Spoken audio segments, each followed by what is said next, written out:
So in this video, I'm going to be talking about controlled articular rotations, or CARs, for the scapula. Okay, so I'm just going to be talking some very basic technique, how I like to cue it, and how you can use this movement to really get the most out of shoulder mobility, specifically through the scapula around the rib cage, which is very important for the actual health of the shoulder joint. So to begin, very simple technique. I'm going to face sideways so you can see and visualize. I'm going to try and keep my arm straight to start. And I'm going to take my shoulder blades and I'm going to start by going up towards the ears. Then I'm going to come back behind me, keeping my hands at my sides, elbows straight. As I squeeze my shoulders behind, I'm going to tuck them into my back pockets as I keep them together. And as I tuck them down into my back pockets, I'm going to start to separate them as I get to the bottom. And as I separate, I continue to push down. Then I bring them forward into my front pockets. Notice my arms are still straight at my side. Then I go forward and up.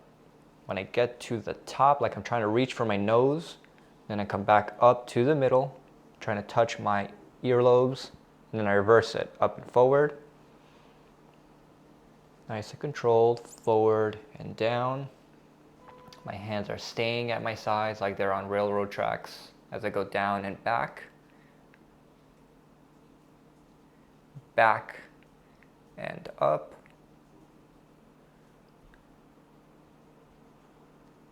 And that's how you go through a controlled articular rotation for the scapula. Now, a couple of things I like to cue when I teach these. It's very important to know and feel where the scapula are around the rib cage, but sometimes people have trouble with that, right? Part of it has to do because when they're missing, or when people are missing, or when you are missing, right, internal external rotation at the glenohumeral joint, because the humerus attaches into the scapula at the glenoid fossa, right? If you're missing that rotation or that articulation or that movement, when you move the rib cage, or sorry, when you move the scapula and your hands are at your sides, that actually prevents you from moving the scapula as much as you want, especially if you're cueing yourself, keep your arm straight and at your side. So I like to start teaching people with the arm straight and to their sides, but if that's too difficult, you can, excuse me, you can let your hands move a little bit more, kind of come off to the sides. Because when you keep your hands on your thighs, you're actually adducting. And when you adduct, it's hard to elevate as much as you can, because if you're missing capsular mobility, as you start to go through this movement, this adduction, or keeping your hands to your sides, is going to limit you, right? So if that's too difficult and you notice you're bending a lot, let your arms come out a little bit, but focus on keeping them straight and focus on keeping them facing your body. So that's a great way to regress a little bit, or to make it a little bit more accessible, to get more movement through the scapula. Second of all, I usually tell people to visualize a marker coming out of the shoulder, right? So you can think about that. If that marker is coming out of my shoulder, I'm just trying to draw a circle with that marker. And I was just thinking about this cue the other day. And another way to think about it is the shoulder blades also attach to the collarbone, right?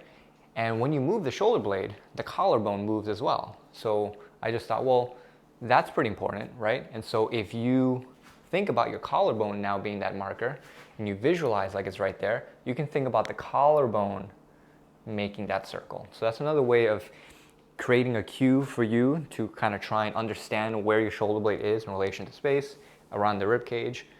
Try both out. Obviously, you're going to use the one that works better for you. And the last thing I want to touch on is compensations. So as you go through these controlled articular rotations and your scapula start to go through these ranges, a couple of things you'll find is, as you start to shrug up, if you're missing the strength to elevate the shoulder, you'll start to pop your head forward to try and get there, right? Or you'll bend the elbows, because if you're missing that range of motion, you'll bend the elbows, which actually brings the shoulder into slight abduction to clear space, which is why I would recommend getting your hands out to the sides if you want to work on that, right? Another thing is, right, you start to move through the spine. So as you come up and forward, you might start to flex through the thoracic spine. As you come down, you go back, you start to arch back. So I would recommend trying arms straight, hands out to the sides. I would even recommend trying them with the elbows bent. And the reason I say keep the elbows slightly bent or even to 90 degrees is because when you eliminate the need or the thought to have to control or accommodate for the arm straight, you can just focus on the shoulder blades moving. So keeping the elbows bent and just focusing all your intention on the shoulder blades just makes it actually a little bit easier for your blades to move and for you to concentrate rather than trying to stay strict here and then having to fight those compensations.